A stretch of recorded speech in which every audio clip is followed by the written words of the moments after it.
play it all or nothing. Yeah, need it all in advance. The opposition know we're ready for it. Like a supper we eating, it won't be the last. Grind all the muscle, pull up. Poker right on the grass. We coming in, take over everything, run it up. Nothing holding me back. 3 in the wood, rushing. I don't like Dutch, don't even matter, you know I'm a face. And when I roll a paper, I like to go double. Run up a check, flip a W, make it an M. I need a couple to sky. Welcome to Takeover, the most underrated sports debate YouTube show out here. And yes, we're live from the struggle set. We got bricks. We got bricks today. And we're back to give you another good episode today. As you know, my name is Josh. My name is Deandra. And my name is Cam, and this is Takeover. For the first topic of the day, the NFL draft is approaching. It's coming up on us very fast. And many teams obviously are trying to get their quarterback of the future because you can't really win without a great quarterback. So in this draft class, who do y'all see as the best quarterback? Well, I'm going with no one other than Joe Burrow because when you think about his durability, his tenacity, his physicality, his toughness, I mean, it was evident that he was the leader of this LSU team after coming in after a couple of months and just taking this team to a whole nother level, and he led them to the championship, and he delivered every single game. And when he brought them to the championship, you would think, oh, this is his first time being in a big role like this, but he took them to the championship, and he didn't choke. So, and you got to look at the pocket movement, his perceptiveness. There we go. Yeah. And he can take negative plays and turn them into positive plays, meaning if you would think it's a 4th down or a sack, well, not for Joe Burrow. He's going to throw it either for a touchdown or get you more yardage. And regardless of the field of other picks in the draft, I just feel like you would be kind of slow to pass up on a player who has led the nation in passing in the completion percentage. There we go. Thank you. Saving my back today. So he's top 5 in every passing category. I just think you would be crazy to pass that up. I'm a disagree. Wait. For the viewers at home, all right, we're gonna be running a game. If you think that Cam is gonna say Tua Tagovailoa, I want you to drop a like. If you think he's gonna say anybody else, I want you to subscribe. Go ahead. Well, go ahead and drop a like, cause this is easy for me. Let's look at Tua's whole entire thing here. Tua is 25-2 as a starter. He's thrown 87 touchdowns in only a matter of 2 years. He had a 71.6 completion rate this year and had an astounding total QBR of 93.5. The best the metrics has seen since 2004. And you have the audacity to judge off of one season that he's just so much better than every other quarterback prospect out here in Joe Burrow. I'll let you talk. I let the blasphemous go right here. All right. You know, It's okay. you know, where was Joe Burrow at in Ohio State? You couldn't beat out Haskins. Why did it take so long for you to be good? You had Urban Meyer there. Why couldn't you beat out the starting quarterback? Tua not only beat out the starting quarterback, he came in the second half and won a championship. Took over the whole entire game as a true freshman. Okay, I know you don't have a lot of respect for Jake Fromm. He outdo Fromm out there in front of everyone and won the game in overtime after taking a sack. He gave him the old Dame, I have to get out of here. That's what he did. Tua is so good that he changed the culture at Bama. When you think about Alabama, you think of physicality, you think of running the ball. Tua was such a good passer to the point where Bama was like, let's leave the run game in the back. Our quarterback is that good, so where he makes those type of plays, he's gonna fit the ball in all these type of spots. I mean, he's gonna be that good, so why continue to run the ball? And then a lot of people are going to down Tua off of the whole LSU loss. He was playing on one leg, and on one leg he threw for 400 yards and 4 touchdowns versus LSU's stout defense that even held Trevor Lawrence. I feel like what we're looking at with Joe Burrow is we've seen it one time. We've only seen it once. Will it happen again? He had it was like the perfect picture for him. He had the offensive coordinator from the Saints. The defense that they had was better. Tua's defense, the middle linebacker, Dylan Moses, was hurt early. So Tua was carrying more of the load, more of the burden for the Alabama team anyway. Joe Burrow was put in probably one of the best situations he could have ever been brought in. No disrespect to Joe Burrow, because definitely he can ball. But I'm just saying, we've only seen it once. I've seen more from Trevor Lawrence. I've seen more from Tua Tagovailoa than I've seen from him. Tua reminds me a lot of a Drew Brees, person who can fit the ball in tight spots, and the person who can make any type of pass. So I don't really see how you're going to put Joe Burrow over Tua, because Tua has the better resume. Tua may have the better resume, but you also have to think Joe Burrow came in with the LSU Tigers and he matched Tua's numbers. What? The first or the second time? Because the second time Joe Burrow didn't score. I mean, the first time Joe Burrow didn't score. I'm talking about his stats overall. He came in and he's making the same amount of, well, I wouldn't say the same amount, but he's matching Tua for stats, and this is just his first time being in such a big role. And when you bring up Ohio State, yes, he was a role player there, but you also have to think he had wide receivers who were dropping balls as well.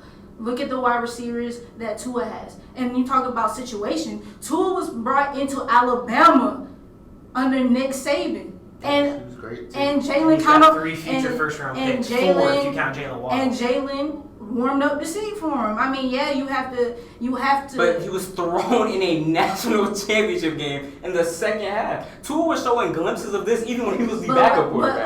But like I was saying, Joe Burrow came in and matched his stats just after that the one second time. year of playing him, though. Okay. What happened the first time they met? Where was Joe Burrow then? But like you said, he was put in a team with LSU where he was put in a system that helped him out. Put Tua, take the opportunities that Tua hasn't given to Joe Burrow. He's doing some of the same things that Tua is. If you put Tua on the LSU team this year, they have the exact same result. I understand, but give the opportunities that Tua has to Joe Burrow. He has been. Okay, I've seen the thing. I understand what you're talking about. I've I've just seen more from Tua Tagovailoa. Give him I've more literally seen opportunities. it. You've seen this happen one That's time, what and I'm you're saying. bought out. You've seen it once. Okay, you've seen it once. Okay, you know who else was good once? What? Cardale Jones was good one time. A lot of people are good at one time. Ryan Tannehill was good for one season. Okay, that's nice. We haven't seen it over a long That's nice. time. Also, you're saying that for Joe Burrow, the same thing can happen to Tua. I mean, Tua's done it for 2 years. I'm saying if he goes to the NFL, Yeah. it could happen either way. Joe Burrow could be a one-year wonder, or Tua with his bum ankle and his hip, he could easily have the same. Yeah, throw a shot at his ankle like that. I mean, It's a you legitimate said 1-year concern. wonder. You coming from my boy? All I right. All right. First of all, there are a lot of other quarterbacks in this draft class. So let me go ahead and debunk why they are the best. Jacob Eason, all arm. There's no mental game there. He's just a white kid with a giant arm that can throw it 50 yards. He doesn't know what he's doing when he's reading the defense. Jordan Love is all tools. He's got a great arm. It's kind of like Jacob Eason. But I think he's still kind of struggling to break things down. I think he could be good in 3 years if he sits behind somebody. Jake Fromm, career backup. He's never going to be a starter. At best, he's going to be Andy Dalton. At worst, he's going to be Aaron Murray. There's no reason to take him in this third round. He needs to go day 3. Justin Herbert, I think, is the closest to coming to Tua and Joe Burrow, but I just think he's too inconsistent to consider him the best in this class because, I mean, he was a 4-year starter at Oregon, and what has Oregon done? You know, when the lights were brightest, it seemed like he shrunk. That was what it saw to me. Anyway, I'm going with Joe Burrow. I think Joe Burrow is the best quarterback in this class. Now, Tua has a case to be the number 2 player off the board. Tua Tagovailoa is going to be a franchise quarterback in this league for a long time. And I'm not discrediting Tua. Tua is going to be a superstar if he can stay healthy. And that, to me, is the biggest differential between these two guys. Because we can get into the numbers, the passing yards, the passer rating, passer efficiency, this, that, and the other. It's really not going to solve anything because they both got numbers going for both of them. Joe Burrow did not have a serious injury. And part of it was he didn't play as much. Part of it was he didn't really play until he was a junior. Tua did go in as a freshman. But he still had those ankle injuries. And that's not even the most worrying one. I think the hip was the most worrisome injury because I'm pretty sure that's about the same injury that Bo Jackson had. And Bo Jackson was never the same.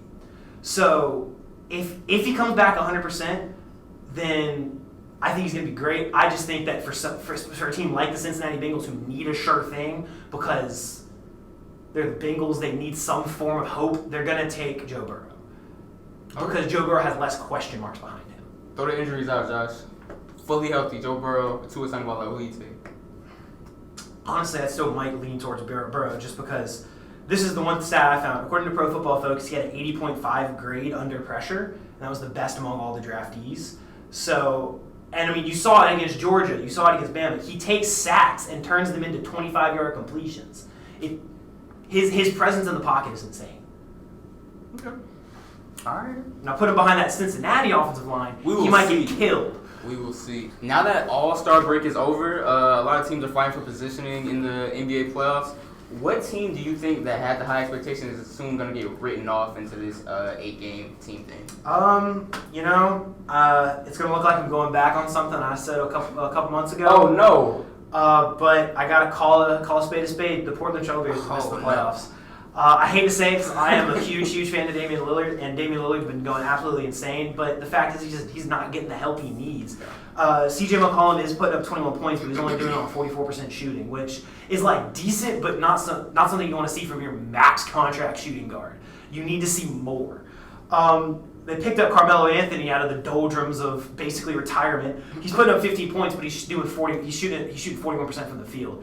And also, he's a terrible defender. I don't need numbers to tell you that. He's never been a good defender, even when he was in his athletic prime. Hassan Whiteside's averaging a double-double, but we've seen with Whiteside when he was in Miami, sometimes his raw numbers are great, but his team is bad. And then just everybody else in the West is on the come-up. The Grizzlies are on fire right now. The Pelicans are starting to put it all together. And I think that the Blazers are struggling at the wrong time. And while Dame deserves better, he's not going to get better this season. So Portland's out to me. It's funny you bring up the Pelicans because I choose the Pelicans. I just don't think they're going to make the playoffs. I really don't because their record is 23-32 right now. And I just think in the West, it's such a gauntlet. You have to, I don't want to say you have to be perfect from the beginning, but you have to kind of have your stuff together from the beginning. And to get to the playoffs, they would have to go on a huge run. And I don't think they're going to be able to do that, especially when you have the Grizzlies and teams like you said, that are trying to clinch a spot in the playoffs, and they're going to be playing just as eager to get to that spot. And to go on that run, they would need Zion, and I don't think they're going to push Zion that much. Number one, because he's a rookie, and number two, they need him for future seasons. So why damage him in the first season when you can just?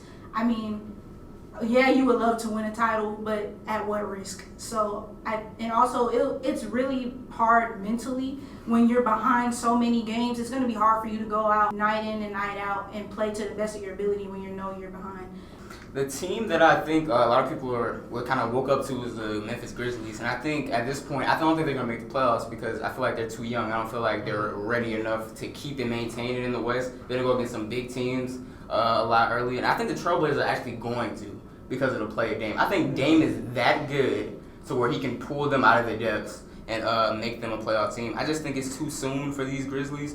As good as John Moran is playing, as good as everything else, I just don't see them being able to win consistently down the stretch. Because, I mean, now it's veteran time. Now it's playoff positioning. So you're going to really run into them top dogs. You're going to have to see the Lakers again. You're going to have to see all these people fighting for positioning. And I can see them having a losing trail. And I think Dame is going to get it to the Trailblazers. They'll probably have the 8th seed or 7th seed. Not the best thing for them, but I feel like Dame is that good where he'll bring his team out of there. Listen, I don't want to count Dame out. I'm a huge fan of Dame. I'm going to argue. I wasn't going to say anything. I wasn't going to say that. I was going to take the high road this time, but... In the West, the top dogs are obviously the Lakers and the Clippers. But who is a sleeper team in the West? I don't necessarily call them a sleeper because people know about them, but I feel like the wild card is the Rockets because it's like, in your head, you just don't know. It's always the what if Russell clicks, what if James Harden clicks. I don't know, because when you look at it, I think hands down they're the best backcourt in basketball. Scoring-wise, they're both averaging 30.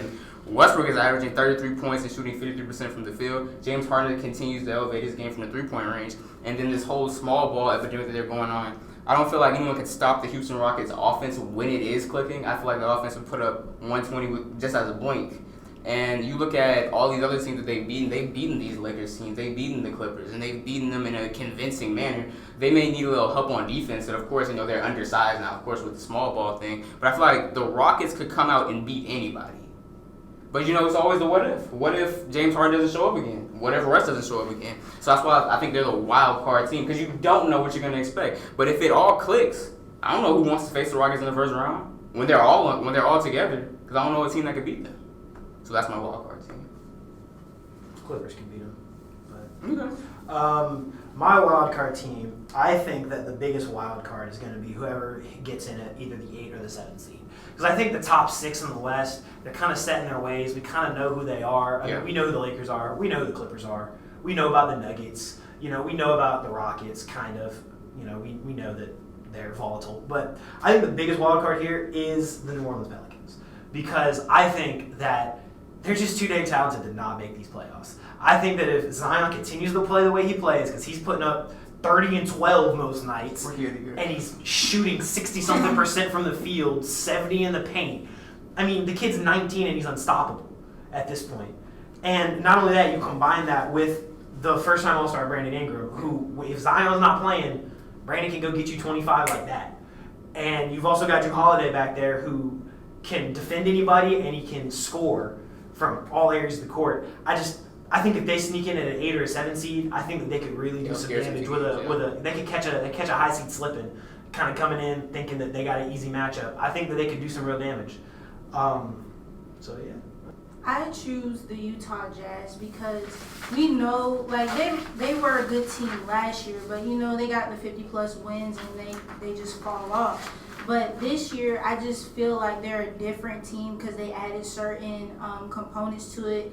But you have Donovan Mitchell, who's 26 points per game, 51% from the field, 41% from the 3, and 93% from the free throw. You have the defensive mind of Rudy Gobert. He's getting back-to-back nights of like 3 blocks. And they added Jordan Clarkson, which he gives them that depth as a second unit. He can come in and give them like 14 to 15 points per game. And you have Bojan Bogdanovic. Yeah. So he's averaging 21 points, and I think he. What he can? He's a shooter. Yeah, I was just about to say he brings that 3 game to the forefront. You have Mike Conley as a second option to Donovan Mitchell, and they've always had a solid defense since Snyder took over. So, do I think they're gonna win the conference finals? No, but that's what makes them a sleeper team. You never know. So if all goes well with the seeding, like if they end up in like 3rd or 4th, I think they'll be able to make a run. That team defense is really big for them. Yeah. And then you look at Donovan Mitchell, even though my pick was the Rockets, I feel like Donovan Mitchell is the type of person that could win every All-Star event. The 3-point contest, the skills points, and they dunk. I think he could win all of them. He can win the skills. He can win he's won the dunk. I don't think he can win the 3-point contest. You sure? Did you see what they was doing? He is not a knockout shooter like that. Donovan Mitchell. He's not built like that. I don't know. He's not built like that. Well, that is the end of our show today. Got a little heated today. We love to smoke. But that's all we got for today. Takeover out. You guys anything? Run up a check, flip a W, make it an M. I need a couple, the sky in the middle. I see no different, cause when it's all over, I'ma touch it. That money no stop, so I don't need no budget. Keep it up top, holding your skull.